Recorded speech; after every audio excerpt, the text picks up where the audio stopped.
of April 1994. I think I got the year right. What we did the last 2 weeks, since last we were all together, first of all, we went to the Dakotas, South Dakota. They had excellent flight out. Not that you need to know about the flights, but to give you an idea, it was actually pretty decent flying. We linked up with a series of patriots who organized an impromptu meeting over the last couple of weeks. In the short period of time that they had, they announced gun shows, gun shops, and a variety of other patriot mechanisms. Brought a lot of people together. It was a Holiday Inn. We started at about 7:30 in the evening and didn't stop until midnight. And we had 3 media people there, and I just got information on the second program. It was very good. We got a front page, 2-column article, and the parallel article that ran with it was on the Waco tape. And this was one of the this is a Rapid City newspaper, one of the 2 big ones that they have there. This gentleman stayed for the whole show, unlike a lot of other media people, and he was attentive. He took notes. It was really funny because he started getting into things. In the middle of it, we were talking about how you raise the American flag and burn the rag that we were told about, the 3 red stripes and the 3 stars. He's the only one that clapped. He got really excited. So not all the media is against us. In fact, a lot of them get really motivated, wrapped up into this, and they started to get into it. We had 1 TV crew there. The guy didn't want to stay very long because I guess he didn't get the kind of response that he expected or wanted. We probably got a little blurb in the news. Maybe then again we didn't, because I talked the way I usually do and I try to put everything into 1 sentence, and he couldn't cut it out very easily, and I'm sure he couldn't chop it, so he probably threw it away. Since we stressed it was a constitutional issue, it's a constitutional issue, dummy. Don't you understand? Listen to what I said. This is the 3rd question like this. What's wrong with you? Aren't you thinking? Why don't you understand? You know, so we weren't quite that abusive, but it was a lot of fun because the guy put the camera down and looked at me and goes, you know, what's the guy who just did JFK? Stone. Stone. He goes, you know, you're a lot like interviewing Oliver Stone. Okay, I have one more question. I gotta go. You know, and that was about it. So that was a good compliment. You know, in other words, he couldn't get anything out of it that he wanted, so he had to end the conversation. The overall meeting was a good review of what's happening in their state. They've seen the markers, they've seen the signs. The black shirts are there. Again, it varies. Federal forces overall, though, of course, are altering their posture because, for instance, we know the Minuteman system is being shut down. Those would be a lot of awful nice grain silos out there if they were to transfer them over to the civilian population. And they're destroying and shattering these sites now, instead of giving them to the people or selling them to the people on a regular basis, which is putting a lot of, it's raising a lot of hair up out there. Bureau of Land Management is not loved by anybody. Militia is expanding rapidly. A lot of people are saying that, well, you know, a year ago there were some people organized, but in the last year it has geometrically expanded progressively month after month after month. And now they don't have any problem talking to people and telling people what's going on, and people are listening. There's a reason for that. All you can do is watch that television for about another 2 hours, and you'll find out very quickly that we were absolutely right. So there should be no doubt in anybody's mind. They're definitely going to push for the firearms grab.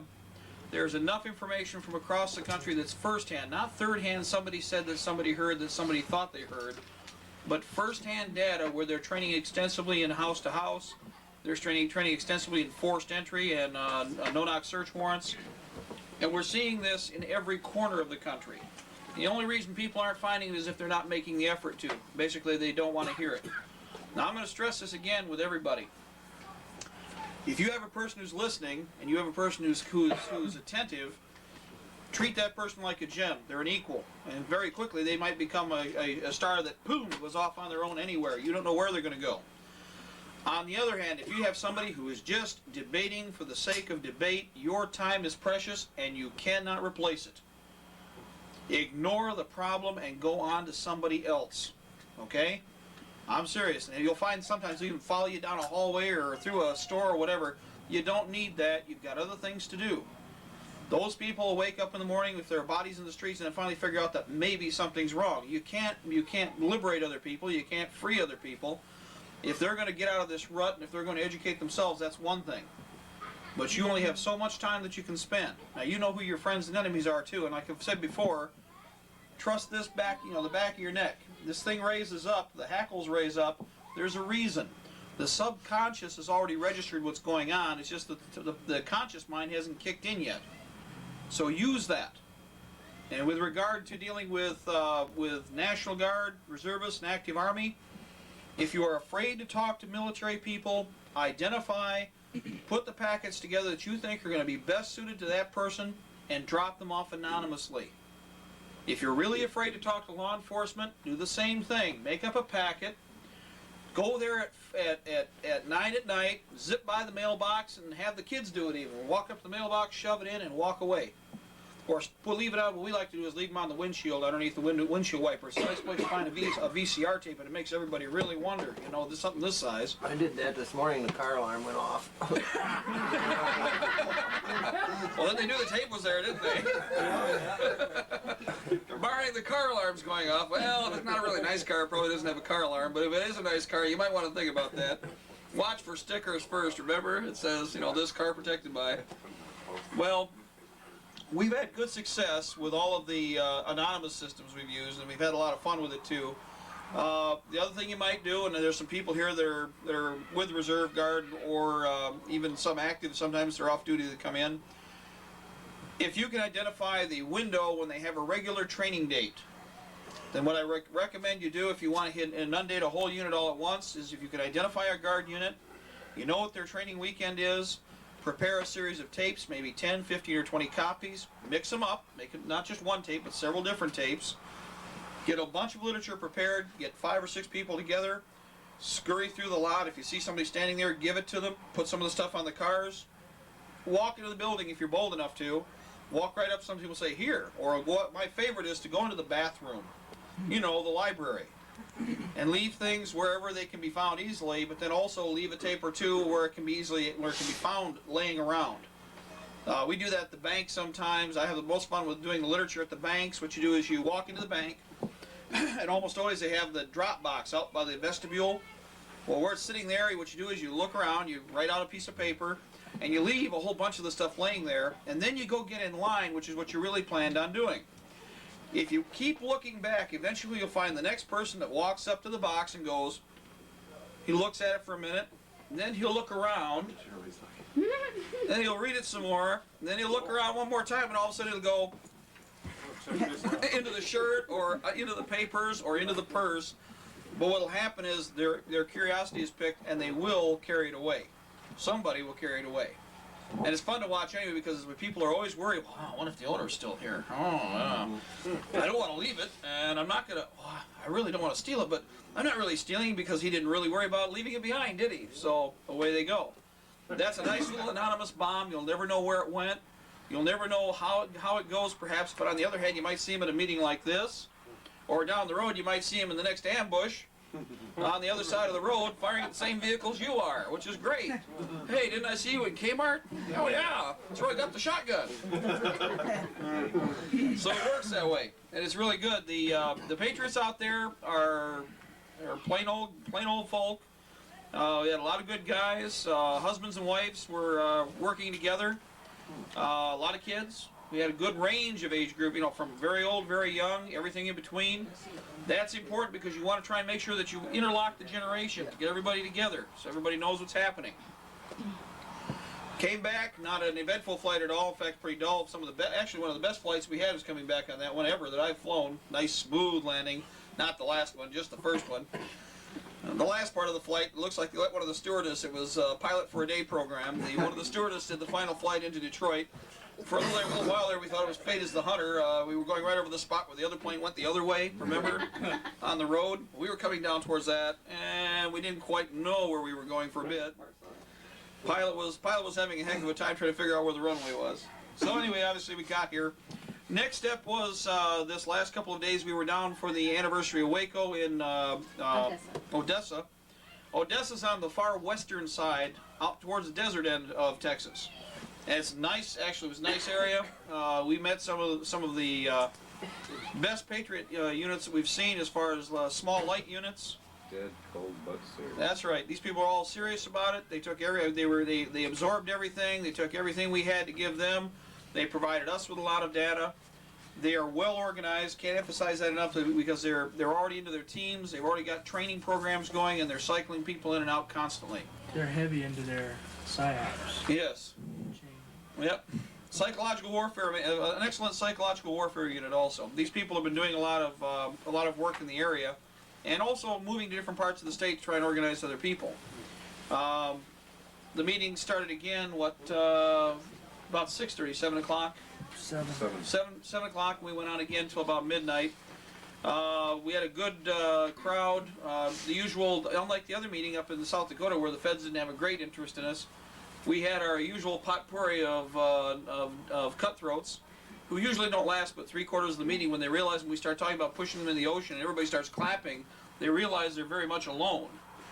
In fact, they get real nervous. Usually you start losing their face behind somebody else's head, or they won't look up anymore, they can't bring their eyes up to look at anybody, and they can't clap, and then eventually they disappear.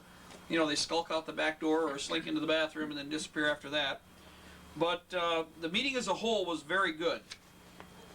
We did a radio program after that, or before that. We also did a radio program the second day. Give you an idea of the kind of response. After we got off the air, they had 100+ calls come into the station in less than an hour. He said they've never seen anything like that before. So the people are out there waiting. All we got to do is make sure we make contact with them so they've got the ammunition. And once you've got the ammunition, away they go. And it's like down in Florida where we experienced that, where we did this also in Pennsylvania. People have grabbed the tapes. We don't care what you do, everybody knows that. They take the tapes, they use that as base ammunition, and then they build up their own database themselves with local newspaper, television. I mean, right now I think everybody's got to admit, television is just plain arrogant right now. If there's any doubt in anybody's mind that the New World Order does not have the goal of taking this country, then you better, if you're thinking that there's some other option here for them, then you can probably leave right now, because there's no doubt in my mind, and there's no way that anybody can argue against it. The date's probably set. We don't know what that is, and we won't until the time comes. But they are desperate now. In fact, if anything, I will say this: they are shrill. That is the only term I can use. They're actually panicking to a limited extent. They're doing everything they can to get as much out, and they're piling up everything, one project on top of the other. That's not like your enemy. Normally, your enemy is very consistent, very concise. They're methodical. They take their time. And what they will do is they'll target, create an objective, create a condition. Remember, thesis, antithesis, synthesis. But normally they'd at least create the semblance of some mock opposition. Almost everything now is totally plastic. It's just the illusion of going through the numbers. That tells me they finally figured out what's out here to a certain extent, and now they perceive that victory is not assured. They know that now. The crime bill is an example of that. That's right. That baby right through. It's rush. It's just, in fact, it's the same type of rhetoric they use with NAFTA. Remember, oh, it's so close. Oh, it's neck and neck. When they were done, it was 40 votes over what was necessary. That should tell you everything right there. In this case now, the crime bill is a done thing. Ignore all the garbage with the debate. It is now a pending situation. When that happens, this whole environment changes. No longer will we be free to meet in any home. No longer will we be free to meet in public. The videotapes, anything that we have in the way of videotapes, anything in the way of written material will probably be a crime. I think you pretty well understand that. But that's again because of the situation that that's been developed here, not here with us, but in the country itself. This is a long-term plan, but they are now desperate to accelerate it. They hope to take a few more years, but they can't. They still got to come get it. That's right. Still got to come and get it, and that's what they've now realized. They do not have the resources to accomplish the mission. Their PSYOPs technology is not going to do it. Their capabilities, as far as their military potential, is dependent heavily upon America betraying itself. If we work hard now, we can hurt them even more, because as they are more blatant about what their intentions are, they're going to get the guns. Clinton said uncategorically he was going to find or create a way or fabricate a way through the Constitution to confiscate arms and go house to house. That's exactly what he's talking about. One of our allies out of Louisiana, out of New Orleans, called, and they're lawyers that have been directly involved in several of these other constitutional fights. They got hold of us while we were down in Texas, which kind of surprised us because they had to hunt us down. What they said, they talked to the judge personally. They called up to thank him for his ruling in favor of the Constitution and against these no-knock search warrants. Which But what? judge? In Chicago? In Chicago. But what he had to say was this. He said, yes, we won this time for the moment, but they already told him when they confronted him that one way or another, if they would not get it constitutionally, they would do it without the Constitution. Now, they told the judge that flat out. And needless to say, this is a person that's sitting on the bench right now. First of all, it took a lot of guts to stand up in the first place in light of what's actually happening and the wave that he's facing. He's a marked man. Yeah, but I think you already realize he's probably, yeah, agreed, he's a marked man, but he probably also understands that if they win, he's a marked man anyways. Yeah, it doesn't make any difference. See, as more and more people realize this is a one-way street, we either win or we are defeated utterly. There's no compromise on this. The enemy's already told you, if they win, they get it all. So we have to become very resolute. We have to decide right now whether or not we're going to be free or slaves. I've already made that decision years ago, and I think everybody else here has too. Now you just got to decide when it is you're going to respond, not react. But as far as the response goes, it's going to have to be methodical. It's going to have to be very specific. What we need to have people do now, this weather is nice. This is our fighting ground, the state of Michigan. Now the Republic of Michigan is what we are planning on hanging on to. We could run to other states and eventually might even have to abandon the situation. If you're planning on fighting here, there are a couple things we want you to do. We've already had people doing for years, not just for months. Here, go ahead. We've had people doing this for years, not for months. And what we're planning on doing is, if we can, we're going to assign all of you. The first mission is to go out and dig in. I don't mean dig bunker complexes per se.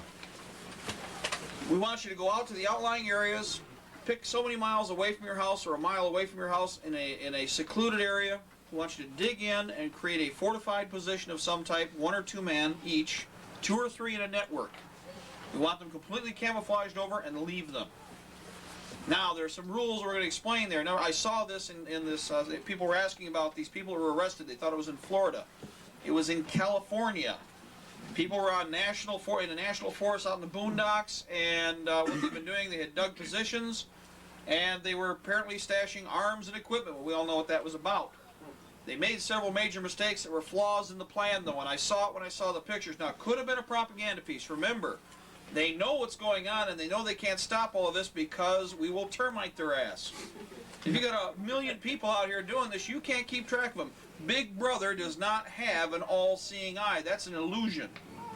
They're counting on everybody thinking, as Orwell said when Orwell talked about the black helicopters.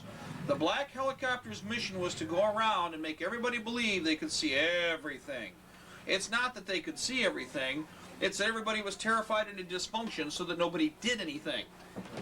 And that's what's happening right now with a lot of people. What happened out west, if what appears to have happened out west, when you're digging your positions, I've talked about this before, but I want to make sure everybody gets this again. The most common way that from the air they will identify a target is with thermal imagery. Well, hot spots like us do stand out to a certain extent, but with earth and cover, the temperature changes. It's much harder to define a signature. However, most people dig a hole, throw the dirt up on top. When they're done, they put their overhead cover in place with their structure and their sandbags, and then throw the dirt over top again and spread everything out. What you've created is a shoot me symbol, because all that inorganic subsoil that does not have any living matter in it becomes a big shining target as large as you've spread out. And that's what probably happened out in California. They're using the ERT system, the infrared surveillance technology, which is state of the art. They probably scanned an area, and what they're looking for are sites like this where you have nice, neat squares, where somebody dug a hole to bury something, and they just filled the hole back in. They didn't pay any attention to what they were doing.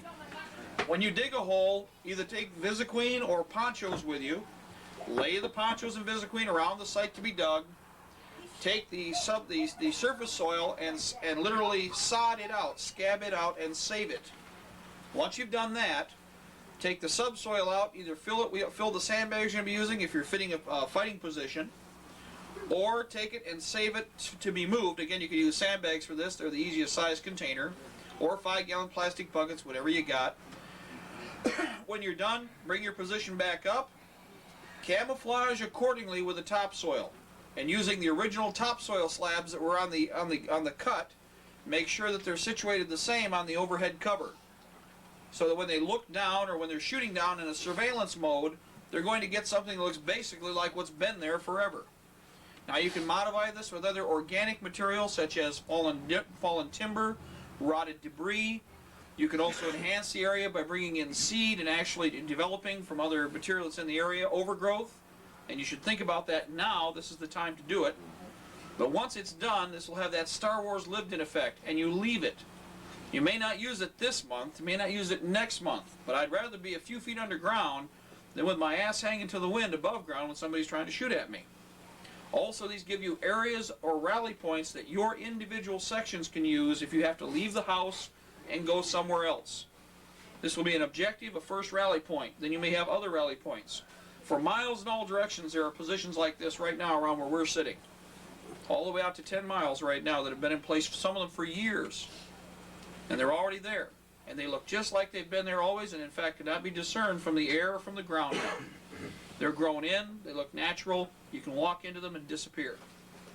That's what you need to develop now. You don't have to do hundreds of them maybe, but you should at least do 3 or 4, depending upon the manpower that you have available and what it is that what your area is like too. Flat terrain is not conducive to good health in many cases, but it can be used. Rolling terrain is best, needless to say. High, low ground with strange contours, harder to identify objectives. Now, does it mean that you can completely hide from their technology? No, not necessarily, though there are protective measures. But what it means is this needle in the haystack you've created is one of thousands of locations they have to observe, hundreds of thousands, millions. It is impossible for them to keep track of that many targets, period. What if you took a pickup truck full of manure and made some nice little 4x4 squares like that all throughout the woods? There's an option to create hotspots, yes, that can be done. That's a good idea. Using manure, which of course, as an organic, will generate heat as it decomposes, creating methane, and also generating heat during the conversion process. You could use those either to create hotspots or to create helicopter bait. It's another consideration. If you want to bring a helicopter into where you can talk to him, then you might want him to think that you're stupid enough to be sloppy. If you're dumb enough to be sloppy, then they might be smart enough to think they can pounce. And like anything else, you've got to have something that's a confidence builder. You want them to think that you've made the effort to conceal yourself, but you're still not that good at it. And again, it has to have the resemblance of a fighting position or a series of fighting positions. For instance, tent cities can be set up. Fire is not normally used, but you can use, for instance, one of the cheaters for making thermal imaging people. Little camp candles inside of plastic bags. They give you a billowing effect, but it's inside a contained vessel, so it will have it'll simulate the torso of a human being that's normally monitored. So there's a lot of neat tricks you can use inside positions so that if they want confidence building when they scan an area, if they have a target, when they scan that area, they'll get what will make them believe that that is a viable target worth wasting ammunition on. Once they've brought equipment in, then you can create your air defense net or protective net, depending on what you have to deal with, air or ground or both. And assume both, by the way. Assume that they're going to have normally some air support. Priority is to what? Destroy the air support first. Once they've lost their mechanized capability, then they've got to fight on the ground, and it's a totally different environment when the high-tech toys aren't there. So the helicopters are priority in all cases. I don't care whose nationality they are or what they are. If they're on the other side, if they're an aggressor, if they are not American but United Nations, then your first objective is to destroy the mechanized capability. Do not fight armor. If it's a tank, what have you got to stop it? We can disable it, we can do some damage. Depending upon the unit, you don't have the anti-tank capability distributed throughout the country right away. It'll take time. You can be selective in the weapons that you do have, and we do have some trinkets out there that can do a fine job of waxing even the heavy armor. But the important thing is, don't fight on equal terms. Don't give them the opportunity to generate casualties. Fight another day. That's very important because if you don't give their high-tech equipment, which costs a great deal of money to put in the field, even their aircraft in many cases. If their aircraft don't have viable targets, if their armor doesn't have a viable target but it's out there being used, that's constantly frustrating. And that's going to create a big problem for them. This is coin warfare. Low-tech, simple, easy to use, it's user-friendly. KISS, keep it simple, stupid technology. The simpler it is, the more likely it is to be used properly and used effectively. And that is very, very important, so don't forget it. This little news clipping was important because it gave us a little insight into how they're going to try and use propaganda to get us to lock up. You just got to make sure you don't make the mistakes other people do when they show them on television or when they show these little tidbits. And remember, some of them may be fabricated. In fact, probably are fabricated for the benefit of the psychological warfare effort. They may not have even captured anybody. This could have purely been something put together.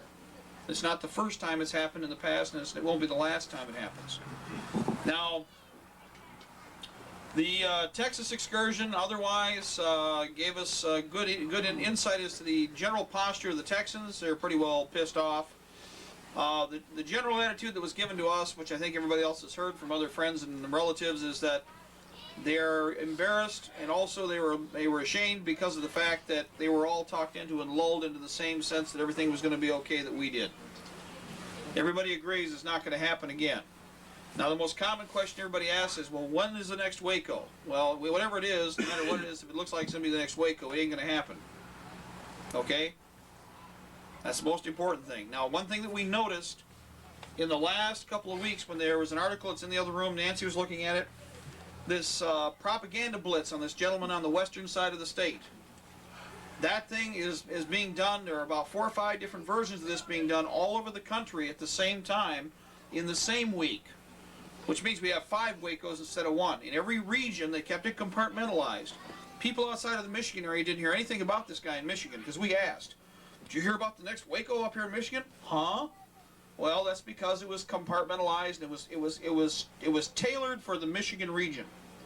The next step was back in Virginia. We heard something similar. We've also got Claire Prophet out west, which is another target objective. We've got a target in the Carolinas.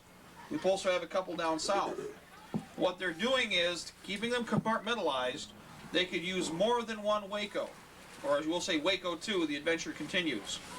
These Waco 2 operations will be tuned now. Remember, every time they're done with something like this, they adjust the machine for the mistakes that were made. They will not let the general media in on the next ones. They will have their own camera crews there. If they are not successful, you will not hear about it. Never, ever will the media give you any type of viable information that is friendly. If at all possible, you notice it's always anti-propaganda. It's always stuff designed to downtrod you. You know, it's a downer, dude. Remember? Same kind of problem. What they're doing is they know how to pull the strings. The important thing is that we pull a few of theirs in return. Now, with these different Wacos, if they do it, as is typically the case, it'll probably be points of the compass. North, south, east, west. They will all take place within a 48-hour period. We don't have the specifics on all of them yet, but we will probably, by the time we're done with all the news blitz that they've done in each region, be able to get a good overview of the targets. With that in mind, I already talked to people over the last couple of weeks. We were discussing this. This is what needs to be done in Michigan. We've now been given a coordinate. We've got pictures of the guy's house here. He's actually a well-to-do man. He's a millionaire. What we need to do is propagandize that area. If you want to give tapes away for the next week or 2 weeks, what we need to do is we need to sit down. People need to get together here tonight and decide who's going to do what. We need to sit down with a county map of that area, locate his house, and in rings, inundate that area with friendly propaganda as a ground bed, so that if we do go to war in a situation like that, we have some friendlies who may have a better understanding of what's happening here. In other words, the one advantage to our propaganda mechanism, the fact that we're going to generate good information, is that unlike the boob tube here, when you shut it off at night, it's gone. Nobody's recording their propaganda and keeping it day after day. With the tapes and with the audio tapes and with the paper, it's in their living room every night.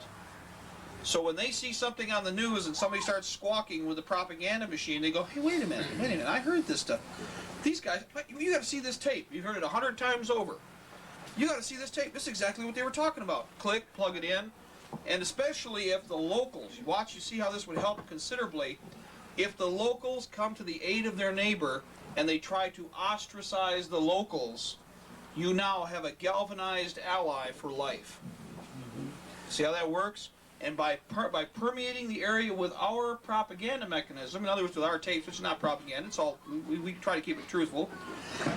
Well, of course, we'll blow up numbers whenever we can with regard to our people. They don't need to know everything. But our mechanism is designed so that it gives truthful information, how to find it, where to find it, what to do. We have copies of the data that we're demonstrating. That information is a priceless cartridge in our rifle. It's the first one we can use, and it's the cheapest. Now the way to do it is to take the county maps and then take a highlighter and mark off the township maps.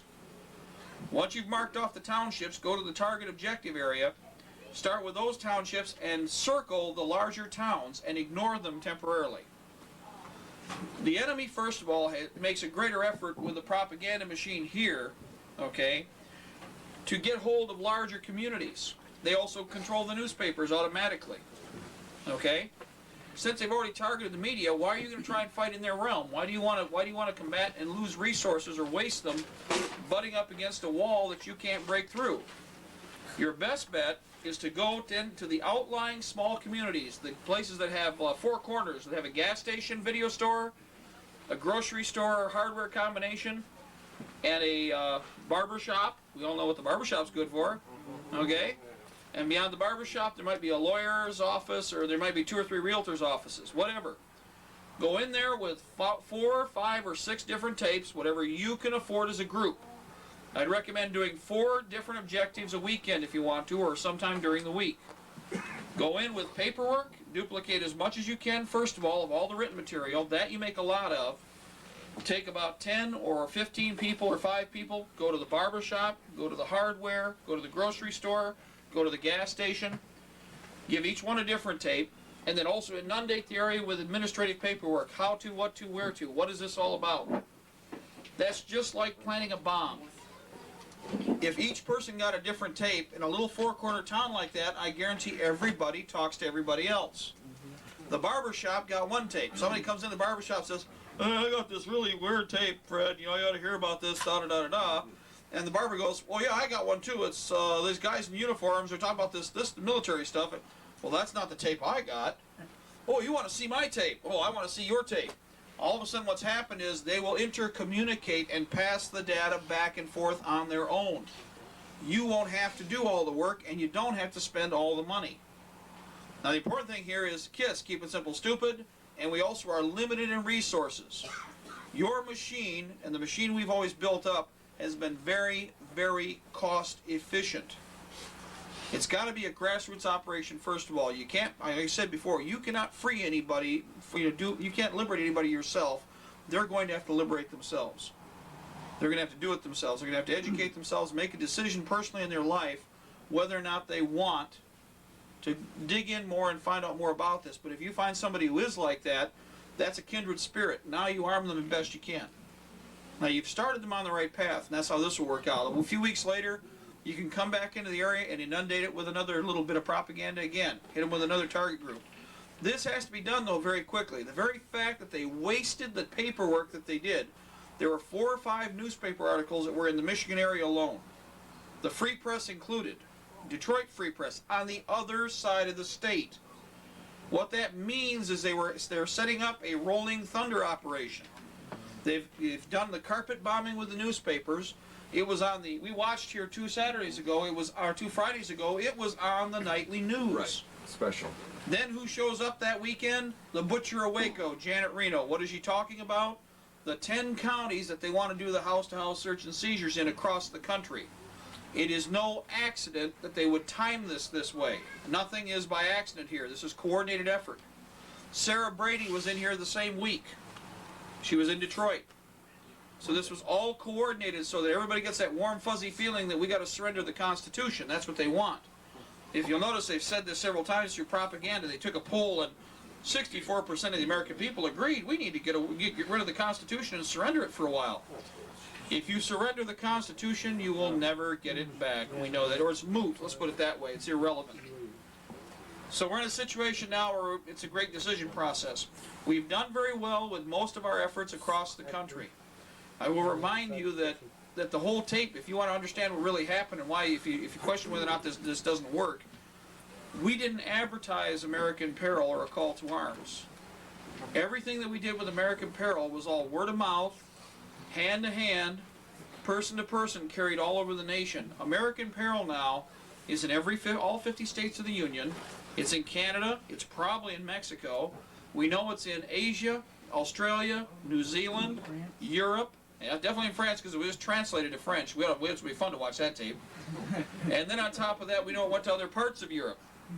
But the fact of the matter is, the only way it got there is because people, just like everybody sitting here, said, here, you got to see this. That did what we wanted because the enemy was not able to identify an activity until it was very late and into its development.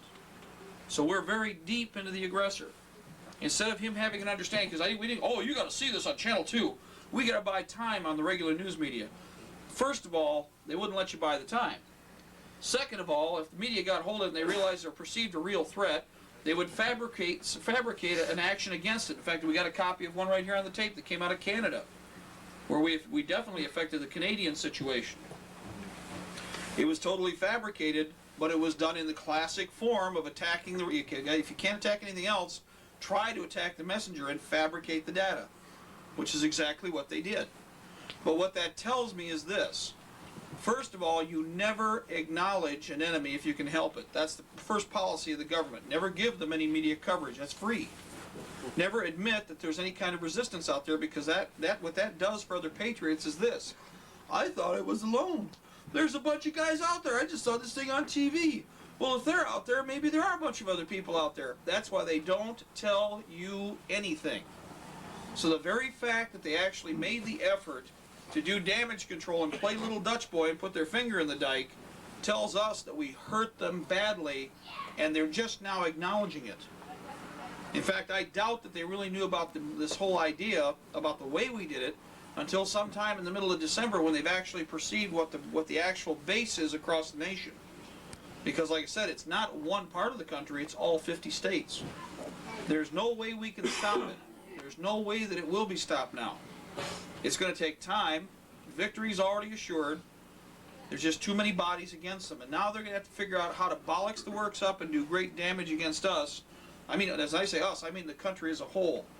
Because if they can't have this whole piece of real estate, they're going to try to do so much damage that we will not be able to repair it easily, and then they can walk in some other way. So we have to prepare, and several others too. I've talked about this. Medical support.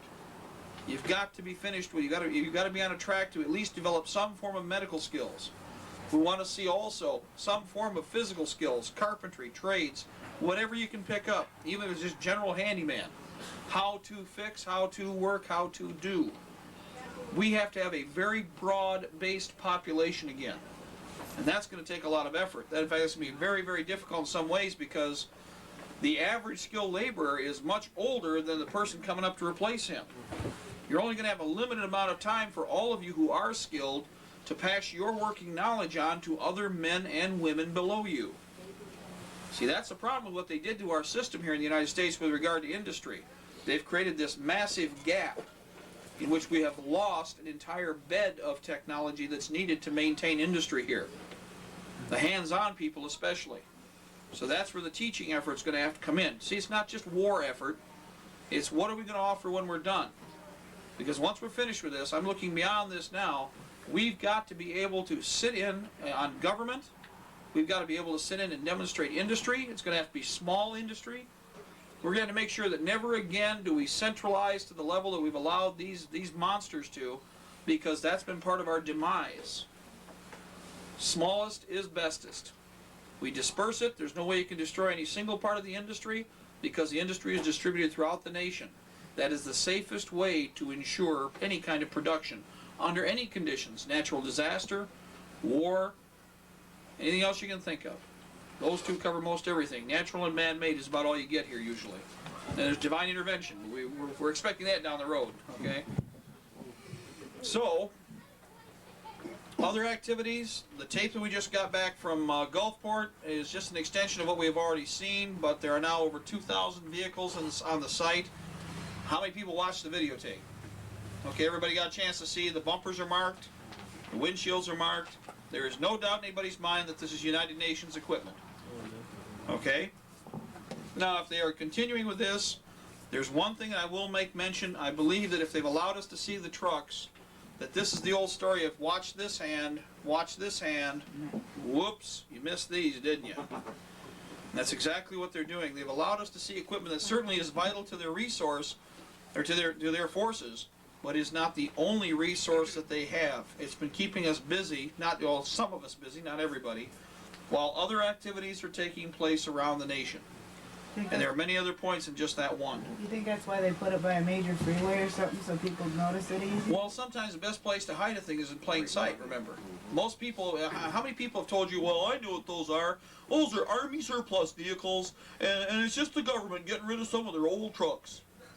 I mean, I have people, it's like telling me, okay, first of all, well, there's guys that I know in the military. We've been in the military. We've been in the training phase. You know, we understand the whole process. And yes, we even buy tonnage from the government. We buy the vehicles from them. If those things are for sale, you'll notice that on that fence, there's a big sign that says, not for sale. That's because the Patriots, yeah, it's right here in this picture. The Patriots, well, first way that they found out about, the way that they found out about these, they drove up acting like a box of rocks and said, hey, I want to buy some of the Army trucks. And the guy said, no, they're not for sale. Oh, they gotta be for sale. They look like old Army surplus. This is that stuff they're selling. No. And after about 15 minutes of carrying on like this, they said, no, these are United Nations vehicles. They're not for sale. They're going to be using them, not us, da-da-da-da-da. Well, of course, cha-ching. The big light went up overhead, and everybody understood from that point why it was that they weren't for sale. These are not for American use, per se. They're for United Nations use. You are looking at an extension of 7277, State Department document drawn up to abolish arms in the United States and eventually to disarm the American people and transfer the authority over to the United Nations to surrender our sovereignty. That is the bottom line to all this. Anybody who's stupid enough not to see it needs to get a good swift number 10 up their butt and then be sent on down the road. In fact, and those that are promoting it, by the way, there's another problem I have. The ones that think it's a good idea, let them practice their little socialist or fascist or communist routine over in Europe or over in Africa and Asia, but they can leave us alone, because I know misery loves company. And that's the problem with these characters. They can't suffer to have us all free, because once they bollocks the system up, we standing outside the system still have the capability to build anything we want. They, on the other hand, are be hard-pressed because they're not the builders. They're sucking off everybody else's resources. There's only so much to suck off from, and eventually it's all gone. And we are the last tit. We are the last tit in line. You know, the hog's gone dry so far. Excuse me, Mark, for interrupting. I've got a copy of I've got the letter from the head of the state police responding to Jack Wellborn's request about the multi-jurisdictional task forces. It's in the car. If you want, I'll get it and you can tell them what it says. Good. By the way, when we came back, thank you. We came back off our 2-week tour. One of the things that George brought in were articles from around the Bay City and Saginaw area, which admitted in the newspaper that 22 MJTF police units are in Michigan right now. It also gave some of the locations. I've got it in the back in the briefcase, I hope. I didn't get carried off. We got carried off the last time. If it's here, leave it here. We'll make copies. But if you recall, 2 and 3 years ago, the MJTF didn't exist, FinCEN didn't exist. Everybody was poo-pooing it because they were trying to draw attention from the fact that they were there. Now they can no longer deny that they exist. So the only option they have, if they can't deny that they exist, is to try and divert the intent. To try and make people believe that there's something else happening. Well, they lied the first time because they are here, and they claim that they weren't. So any other excuse they're giving now is simply more filth piled on top of the rest of the dung pile, and it's just simply an extension of the lies that they generated from the beginning to try and conceal the effort. We're on a given path. It's already been laid down by them. Yes. Also, a week from this weekend, they're supposed to have a big Army Guard bivouac, helicopters, the whole shot, everything from Lansing, going up to Kinchlow or to up in UP there, out in the woods around. So I'm wondering is there any way we get guys up there that can film all this stuff and film these helicopters coming from Canada and all that? What weekend is this? Next weekend? Kinchlow may be closed, but as far as an active base, but they may still be using the property. It'll still be jail. Jail. Oh, well, it'd be good practice for their operations, and if it's now a prison. Isn't it, the one thing that bothers me about this whole thing, isn't it, and I've said this before, but I can't stress this, I want to make sure I keep repeating it, isn't it pretty sickening that the only growth industry we have are prisons? There isn't anything else we're doing. I mean, there's anything else. All these bases were supposed to become, quote-unquote, industrial opportunity sites. And yet the only ones that have been released have all become jails and prisons, creating more and more space. Well, for fewer and fewer prisoners, because you keep spreading them out, all of a sudden you have far more beds than you need. There's another question I have there too. I asked somebody else, I said, okay, You know, with all the things that we're doing right now. Oh, good. Let's see. Okay, dear Senator Wellborn, thank you for your letter of March 10th, 1994, regarding the multi-jurisdictional task forces. As to establishing additional task forces, we have no plans to do so. We do have 22 existing multi-jurisdictional task forces, which predominantly investigate target narcotic trafficking conspiracies, etc. The goal of these task forces is to integrate federal, state, and local law enforcement agencies and prosecutors in order to improve interagency efficiency and effectiveness. And we all know how that works. While most drug task forces have regional territories, one team, the Diversion Investigation Unit, DIU, has statewide responsibility dictated to investigating the diversion of prescription drugs by healthcare personnel and pharmacists. Another team, the Southeastern Michigan Conspiracy Organization, SEMCO, works with task forces in 6 southeastern counties solely on high-level conspiracy cases. My gosh. Like us. All right. Thank you, SEMCO. Remember, SEMCO, SEMCO. At some of these task forces, with assistance from local agencies, we have been able to attach surveillance and auto theft teams in order to maximize the effectiveness of and capitalize on existing supervisory structure. All 22 task forces are administered by state police personnel, which, of course, case in point, state response team. Okay, SRT, we've had a great deal of experience with them in training. In fact, Opera had a fun time with them, slaughtered them with reckless abandon. They had 3 months worth of psychological evaluation and counseling after a training exercise because of the catastrophe they were involved with. Yes, they could bench press 400, 500, and 600 pounds, but basically shit their pants when they realized somebody was trying to kill them. This provides a much needed consistency in terms of police policy and procedure. For example, evidence handling, report writing, forfeiture procedure, and we all know what that means, don't we? And sharing of intelligence information is basically the same for all 22 teams. We will also occasionally form a special multi-jurisdictional task force to meet a specific need.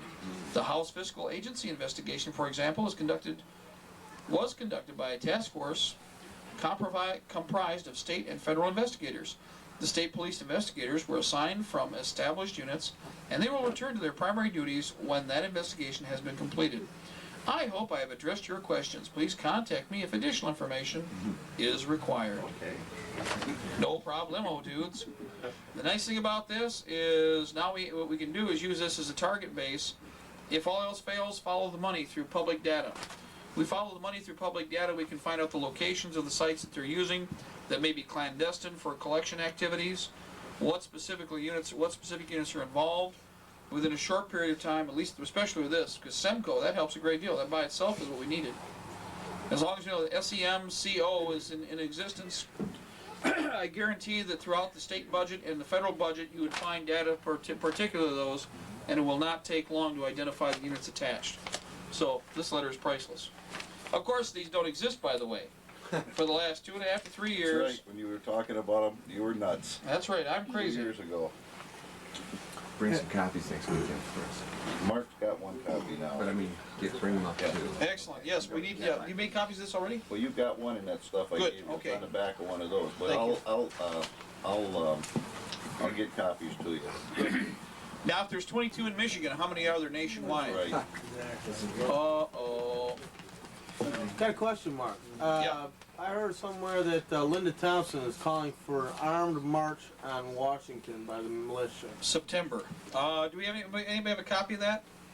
You saw it on our BBS. Yeah, I've got it. We've got it. I just don't have. I might have a copy in the briefcase. I'll have to pull it out of the car. Asking for an armed march on Washington. Well, does anybody remember all what there. MacArthur did to the Yep. veterans? One of the Mark, talk problems. about that. Okay, the problem number one is this. First of all, it was against the veterans when they marched for their benefits. During the Depression. During the Depression, the veterans, the very beginning of it, marched on Washington to try and receive their veterans benefits from World War I. Mind you, a decade earlier. Right. They waited. The majority of the people showed up. They negotiated in a roundabout way, of course, and convinced people to walk away that they would get what they wanted. A number of people were dissatisfied. A percentage stayed there. When they were still in place, they ordered to fire upon them, and they did. And they killed a number of people, wounded a large number, etc. One or two? Oh, okay. We'll go have some fun with him in a minute. Anyway, an interesting point. What it was that she generated was a Declaration of Independence. We're gonna chase him down. Oh, okay, good. Have fun. Oh, here. Wait a minute. No.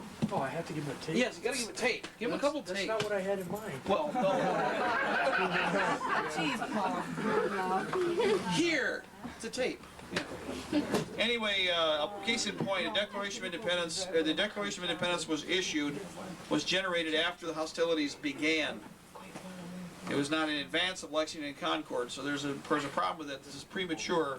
Certainly, we've had fighting, but we do not have the constant, and we do not have a specific engagement that is protracted and taking place now. And there's a mistake in issuing it this time. Also, she's given a specific date when everybody should show up. If I were the other side, I'd be going, well, I guess we know when the train pulls in the station, don't we? So, and I think number one, well, I will say this. Number one, September is a long way away. No, I understand that. If anybody thinks we'll be around in September sitting here, then please raise your hand. We'll schedule it for you. We look out to the future that far, but right now we look 2 weeks at a time. Every time that we've gone out somewhere in the last month, we first of all have had to ask the question, should we leave and be that far from home at this time? And that's first and foremost on our mind and our thoughts right now when we go anyplace. Now I've balanced that out this way. Number one, the aggressor would hope that we would compartmentalize and contain ourselves, that we would become fearful of any activity. We have no choice but to do just the reverse. I know for a fact that whenever I'm able to get out somewhere that we've been able to do damage, we've got more people motivated, people go out on their own and do things, we don't have any idea what they are. That's priceless because it creates that many more fires and that many more patriots that are organized. That is what we must do now. There is safety in numbers. The old adage, gentlemen, if we do not hang together, we shall surely hang separately, is true today as it was 200 plus years ago. So we need the numbers and we need to make sure that people are awake. Now that doesn't mean there aren't a lot of people who are going to show up in your camp and eat your lunch. Because what's going to happen is you're going to have a lot of people that are sitting on the fence right now who certainly know something's wrong. The back of their little mind here is actually glowing red, but they won't make the decision to get off the fence and move. And what's going to happen is they're going to show up bare-ass naked to the wind on your front porch expecting you to arm, equip. They will do something probably, but they want you to arm, equip, and feed them. Now I would tell you right now, as I've said in the past to everybody, you should have, if possible, at least 10% over what you need for that reason. If for no other reason, that half the people on this couch may be in your house 2 weeks from now because they were prepared, but their facilities were destroyed. It also works in reverse order. If any of you people needed a place to go, it's not that you haven't committed yourself, you just may lose everything that you have. If that's the case, when you go show up somewhere, you will be fitted, you'll be fed, you'll be equipped. That's long-term planning. But there's another one, the butter knife brigades as we call them, that are going to show up that I got a drawer full of butter knives for. And the way it works for a lot of them is like this. When they show up, we pull out a butter knife and we give it to them. We say, go and get a rifle. If they come back, they got an AK or an M16. If they don't come back, all I lost was a butter knife. Okay? That's the best I can do in some cases. And we're going to have to judge accordingly how we're going to work that. And that historically has happened in the past, by the way. That is an actual incident. So don't think it can't happen again.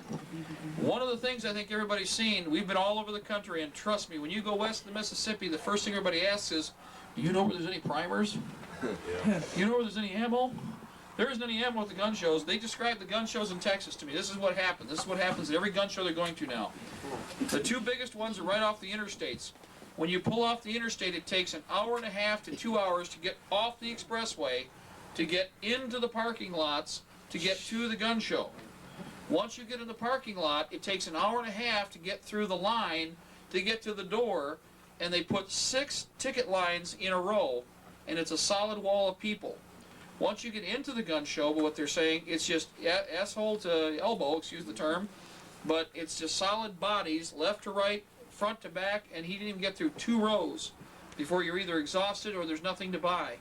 Most ammunition is gone before 11 o'clock in the morning on the first day of the gun shows.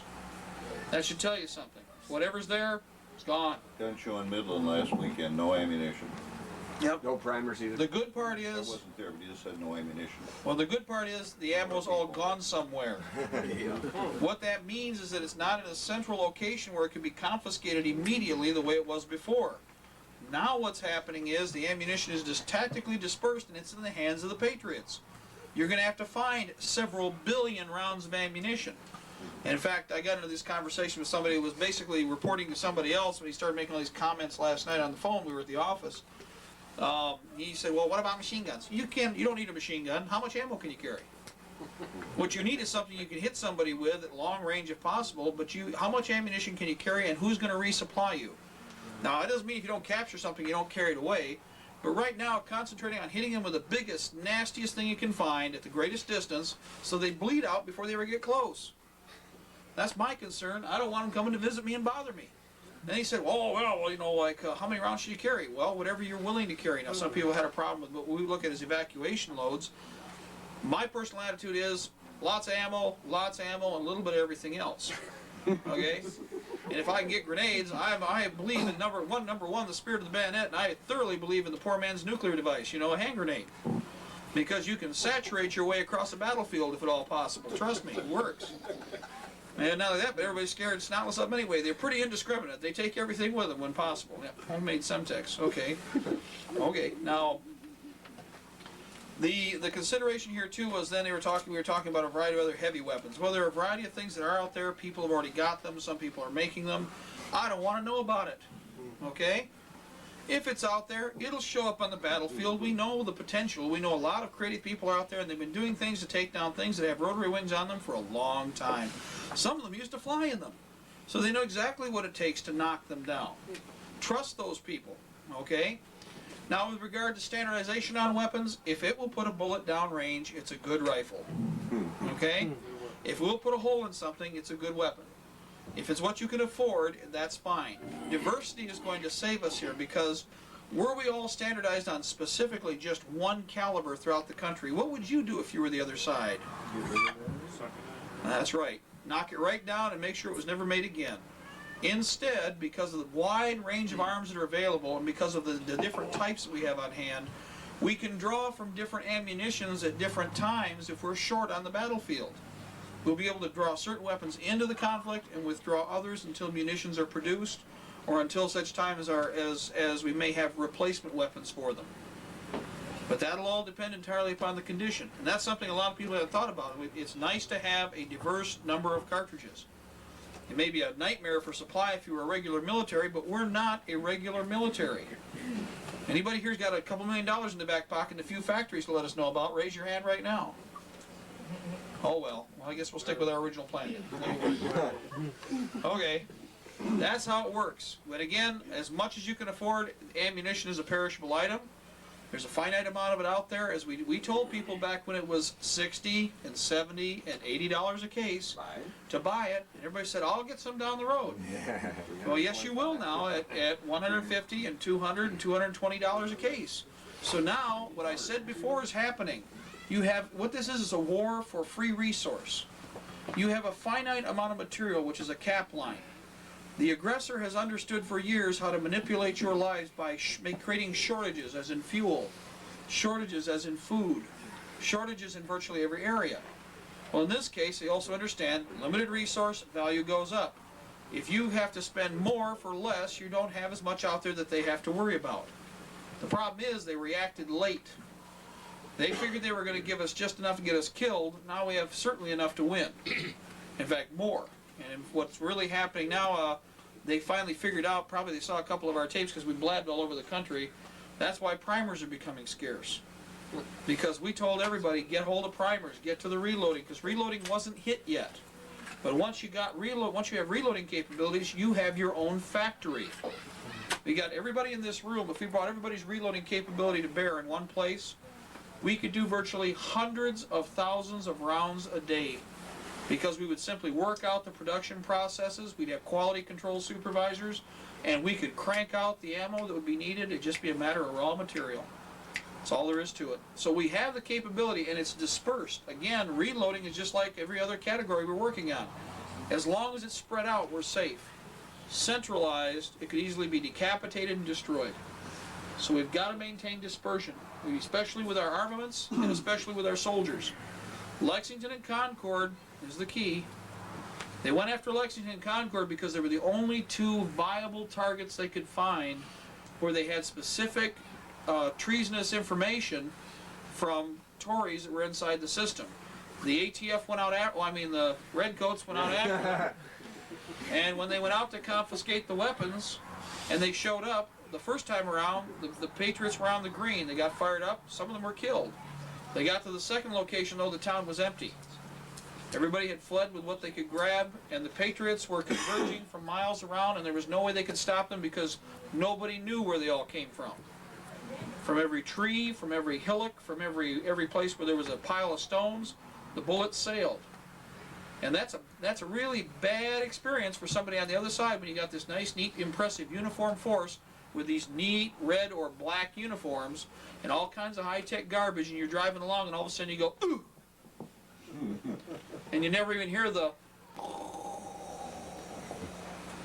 And while everybody's looking at Fred, who slumped over the steering wheel, here comes the ditch. Okay, now everybody's piling out of the truck, and that's when everybody else cuts loose, and all of a sudden your whole day's ruined. The Patriots get another deuce and a half, or another Humvee, or another Russian Gaz 131, get a bunch of M16s, Glocks, and a bunch of Kevlar helmets, and go on down the road and find another one. And that's how it'll happen all the way back, wherever they came from when they start going back. And the helicopters will be the same way. We just hope that when they crash, they don't burn so we can get everything out in time.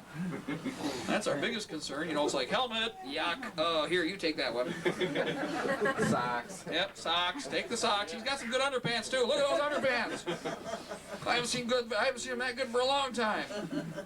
And not only that, but you know, the dogs have to eat. Remember that. He's wearing fruit of the Ukraine. That's right. So everything can be used and nothing will go to waste. Always remember that. And after all, the dogs are your friends. Well, beyond that, as I said, the response is right now it's important that we not react, but we respond.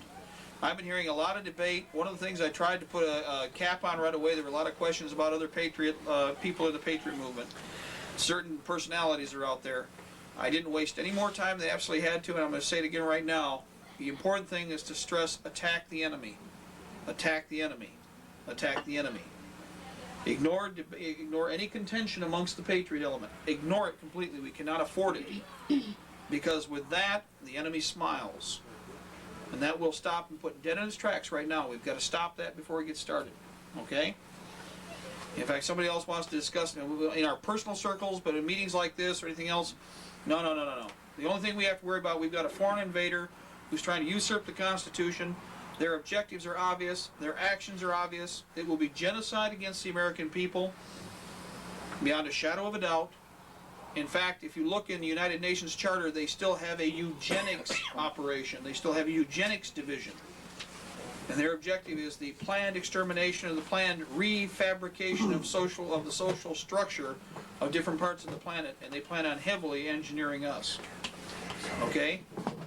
So our first objective is down the road with the enemy. Later on, once we got the house in control, we can start beating the snot out of each other with 2x4s in the back room, where nobody can see. Okay? But in the meantime, attack, attack, attack. That's the best thing we can do. Tell you what, we're going to take a break.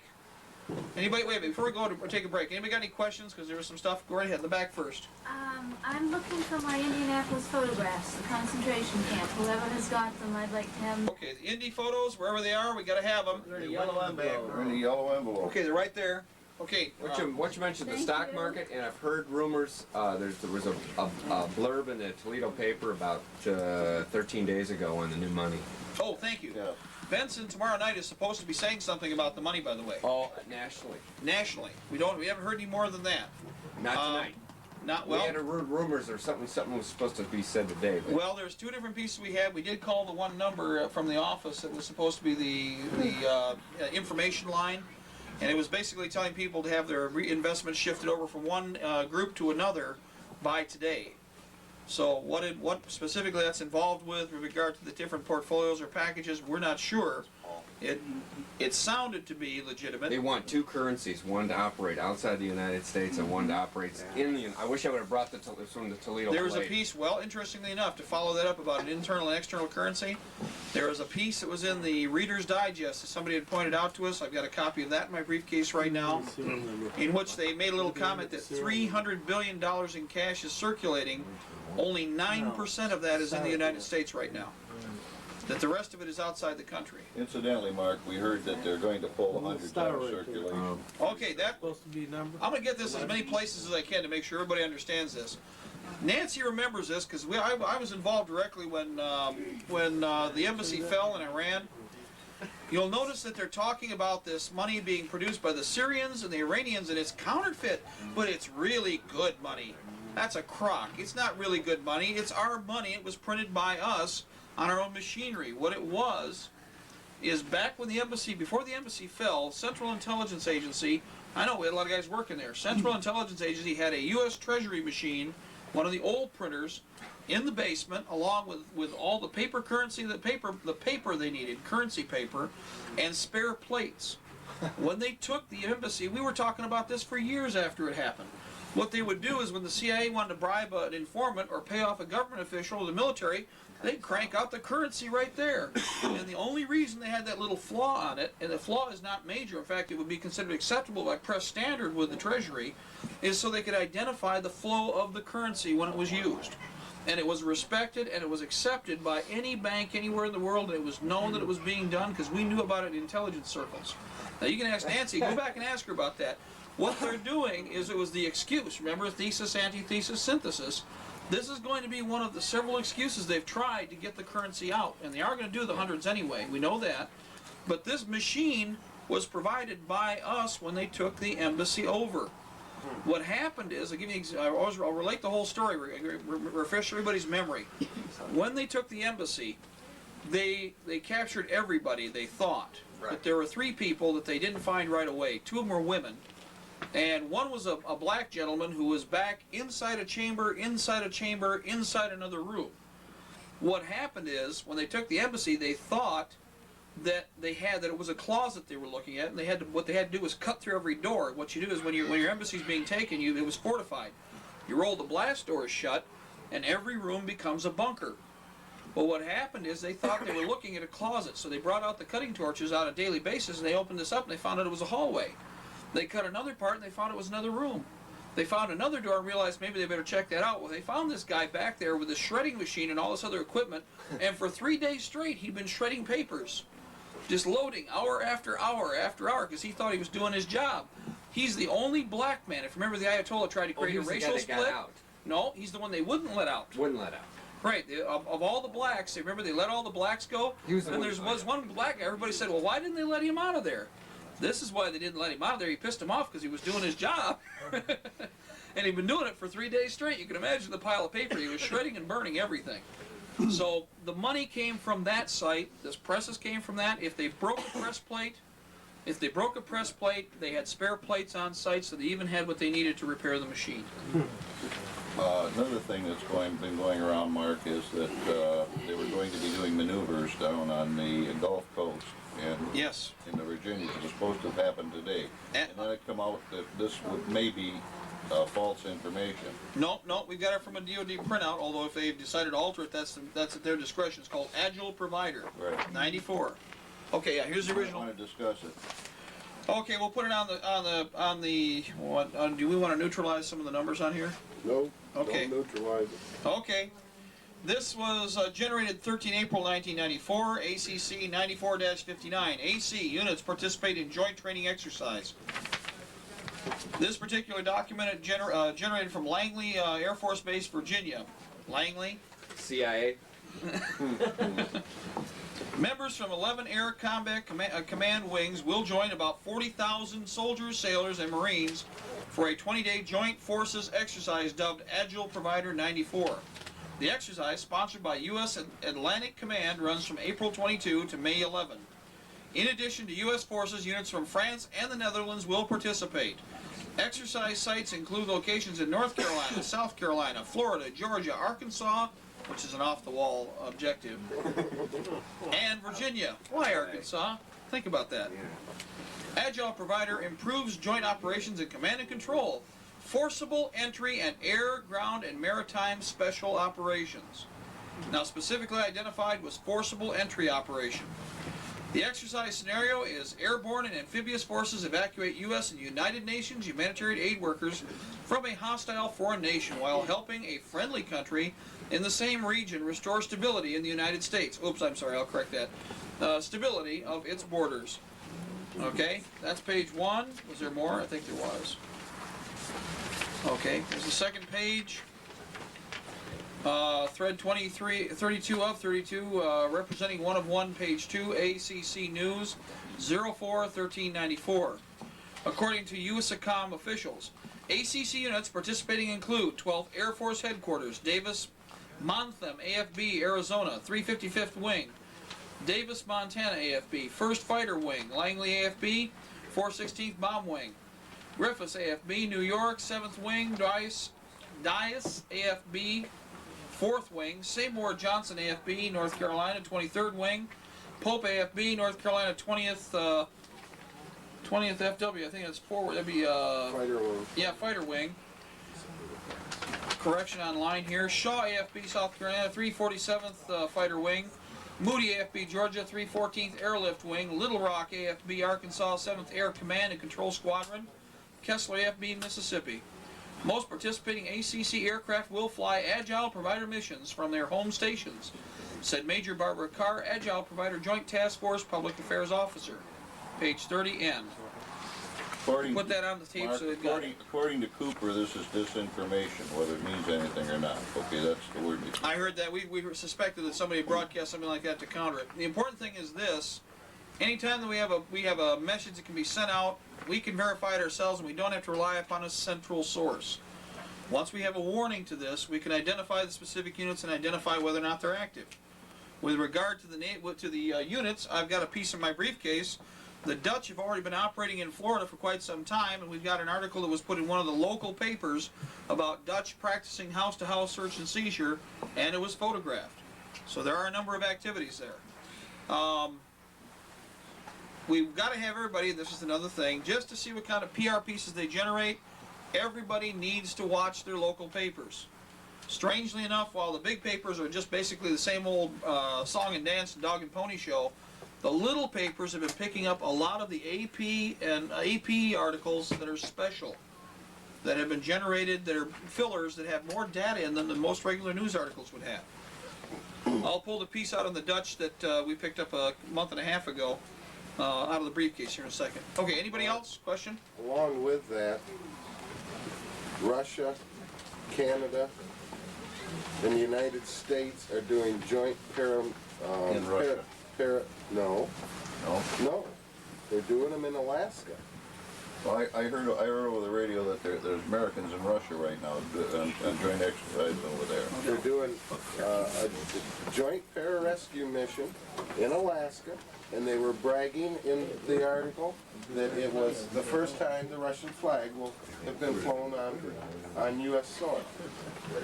And then another one that I pulled off there was a Kurd elder from a village who was an eyewitness to the attack on the helicopters. They also have video film of it. Of course, they turned it over to the authorities. Yeah. Okay? They also have video film of it, but he said the F-15s circled the helicopters 3 times before they fired, then circled once after they fired. Now, I'm no dummy. If they circled those helicopters 3 times before they No fired, doubt what they were. they knew what the hell they That's were. right. You're darn right. That's just real quick. I'm a By comment the on. way, who was on those? At the That's who one was of the on problems. those? Here we go. Mark has the list of casualties I gave you. Yep, we've got it on. We've got the printout of that. An interesting thing. What I said before they were shot down, and we were all sitting here. I said, number one, there'd be Kurds on board, and some other foreign nationals. What it looks like to me, anytime you hear of an operation like this, somebody had knowledge that they weren't supposed to have it. In that group, it was all compartmentalized. There were 6 Kurds on board.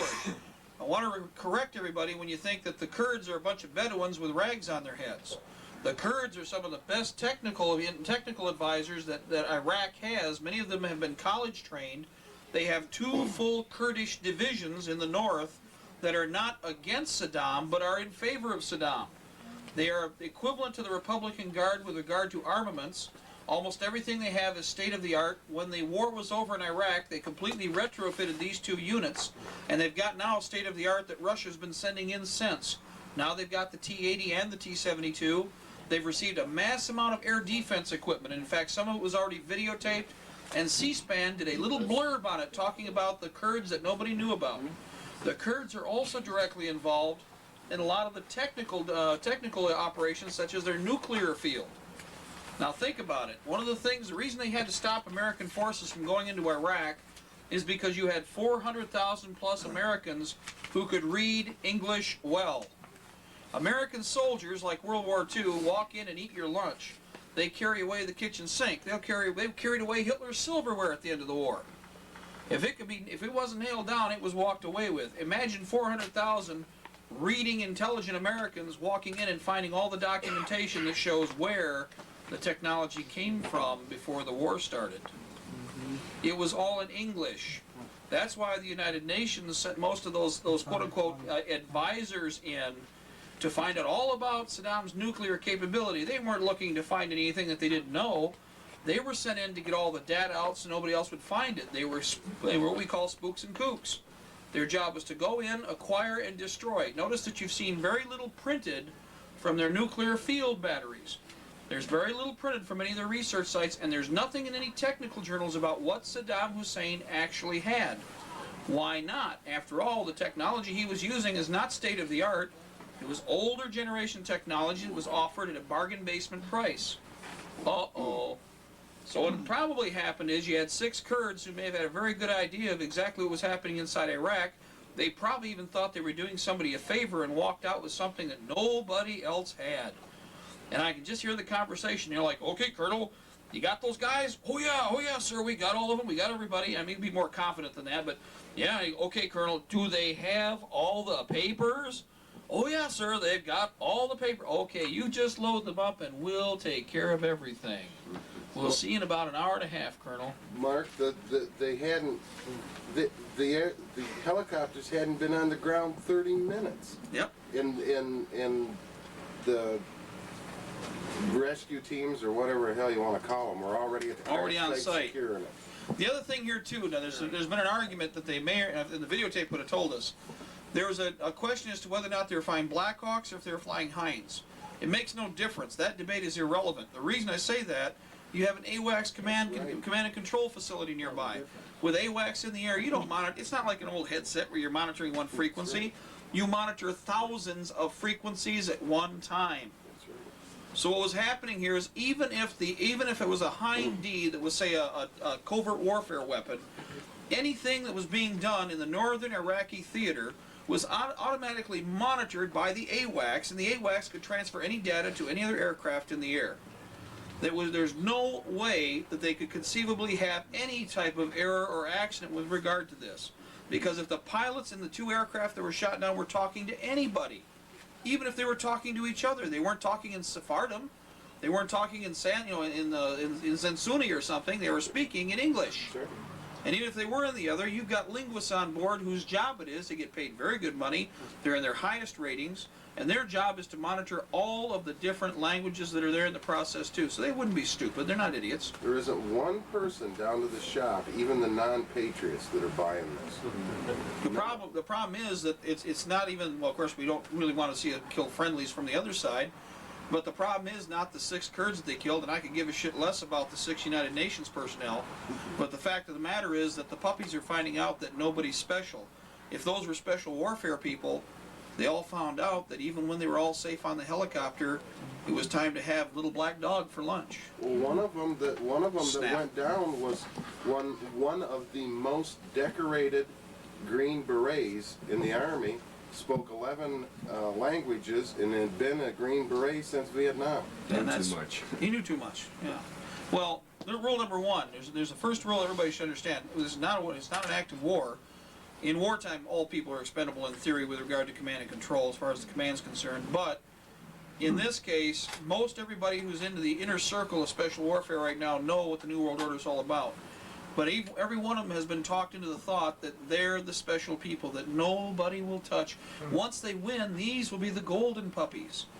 In reality, if the other side wins, these people can't be kept around because historically, any time that an action like this has taken place when they've betrayed a nation, the next people into the hole past the Patriots are all of the secret police and military who assisted in whatever treason has taken place. They have to get rid of them next because they know where the bodies are buried. Case in point is Russia. Or example, I think my favorite one is when they got rid of the Tsar. When they executed the Tsar, the first group came in and shot the Tsar. Well, then they sent a bunch of good communists in to kill all the bad communists, and they didn't tell them why they were shooting them. When they got done with that group, they sent a third group in from the Georgian SSR, and they told them that the ones they were going to shoot were bad communists also. So 3 different firing squads shot 3 different groups of people, and nobody by the time they were done had any good understanding of who they were shooting or why they were killing them. But they were told that they were bad communists, and they ate their young. That's the first rule of this whole operation. They eat their young. There's not a single person on their side that they consider valuable because we're only 5% of the world population. I can hire 5 Bolivians for the cost of any one American right now. And if you have a global mentality, Americans to the internationalists are no more valuable than a cat, a dog, which is a rat, or a little boy. Remember that phrase we heard just a while back? We're all the same. In fact, we're actually more expensive, therefore we're not cost efficient, therefore we're not the ones that they really want to keep around. You've got compartmentalized individuals that are specialists in virtually all parts of the planet. There's no reason to keep us around anymore.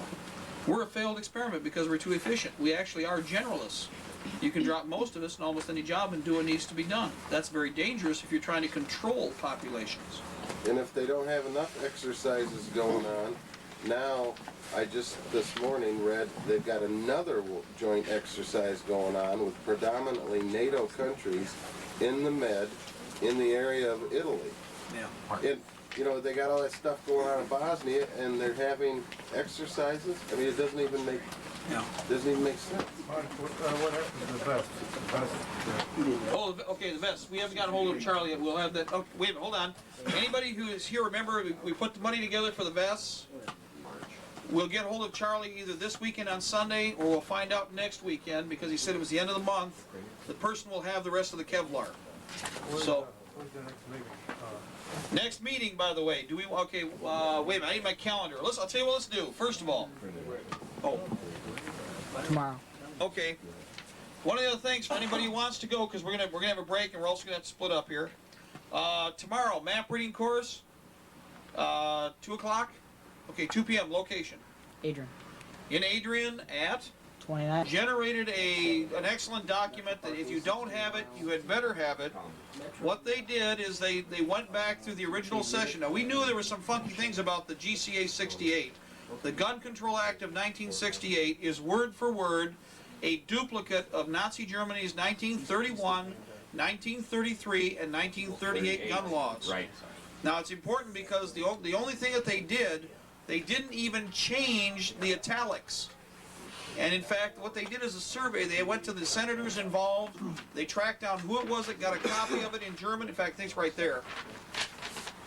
They described Library of Congress right there. Okay, Library of Congress records.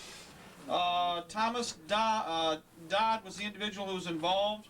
Library of Congress, Washington, D.C., July 12, 1968, federal firearms legislation. Now, this was a letter that went back from Lewis C. Coffin. I'm going to read this anyway. Dear Senator Dodd, your request on July 2nd, 1968, addressed to the Legislative Reference Service for a translation of several German laws has been referred to the Law Library for attention. In compliance with your request and with reference to several telephone conversations between Ms. Frank of your office and Mr. Fred Karff, European Law Division, we are enclosing herewith a translation of the Law on Weapons of March 18th, 1938, prepared by Dr. William Solyam Fekete of that division, as well as the Xerox copy of the original German text which you supplied. The translation of the decree implementing the Law on Weapons of March 19th, 1938, and the pertinent provisions of the Federal Hunting Law of March 30th, 1961, is in preparation and will be sent to you as soon as completed. Sincerely yours, Lewis C. Coffin, Law Librarian. Again, this is for the Library of Congress, Washington, D.C., July 12, 1968. The law they're referring to of 1938 is Nazi Germany's final gun confiscation law, in which they went house to house for search and seizures. and in fact was used effectively and is now actually American law, virtually word for word. This is very important to remember. Only the names have been changed to protect the guilty, certainly not the innocent. Okay, yeah, we gotta get out of here. Okay, Mark, ladies and gentlemen, Thursday night you're going to be in Lapeer. Thursday night we're in Lapeer at American Legion. Yes. When's the Okay. next meeting? Next meeting, Friday or Saturday? Saturday. Gotta be Friday. Gotta be the Friday, okay? One more Friday, we're gonna change over again. Okay, last but not least, because we're gonna close it out. God bless the Republic. Death to the New World Order. We shall prevail.